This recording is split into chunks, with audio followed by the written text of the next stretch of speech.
Buddy. Thank you, guys. 7:15 in time for the real estate report with Chad Takasui from Locations.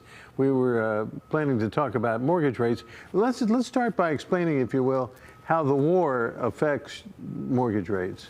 Well, particularly this war, right? It impacts the cost of oil, and so the supply of oil, and so anytime that's impacted, you start to see the cost of goods go up, commodities go up, and so it doesn't bode well for inflation. And when that happens, well, you see the treasury markets perform in a certain way, and that affects our 30-year mortgage interest rate. Right. Now, the bond market improves from a realtor's point of view anytime there's peace talks or any hope, any kind of hope that this might actually not be an open-ended war. Yeah. And we've seen a couple of episodes in recent days when that has happened. Yeah, I would say this, the last 45 days have been a great study in like the impacts of certain events on those metrics. And so fortunately, with the ceasefire, we saw a little bit of reprieve.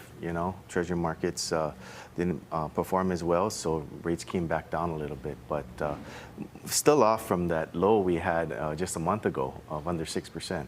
I noticed in your briefing material this month that the leeward side is benefiting to some extent, not only from that, but from a couple of other localized factors. Yeah, I think there's definitely inventory out there, and from a price point standpoint for single-family homes, it's the most affordable price point you can find for a single family. So there's definitely demand in that area. Obviously, your lifestyle has to fit the commute and everything, but some opportunity out there for people looking for single family. And the commute's a good point because there are more jobs than there used to be on the west side. So if you don't have to drive all the way into town, that's good news. Yeah, so everybody's situation is different, but if it fits, it's a great opportunity.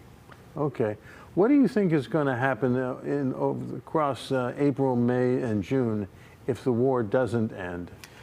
Well, I think you start to see some inflationary concerns, and we'll start to see rates maybe creep up a bit. But I don't see us going to levels that we were at over a year ago, and we'll probably hover in that mid-6 range for this year. If we have a shortened conflict, then you could see us, fall back down to the low 6% range. And we'll close with a reminder that the broad trends are fascinating, but when you are in the market for a home, every street is different, every house is different. You need to consult two people, a realtor and a banker, to get the latest information and tips on where you might wind up with a happy ending. It's 7:18 and we'll have more Sunrise for you in a moment. Very congested right now.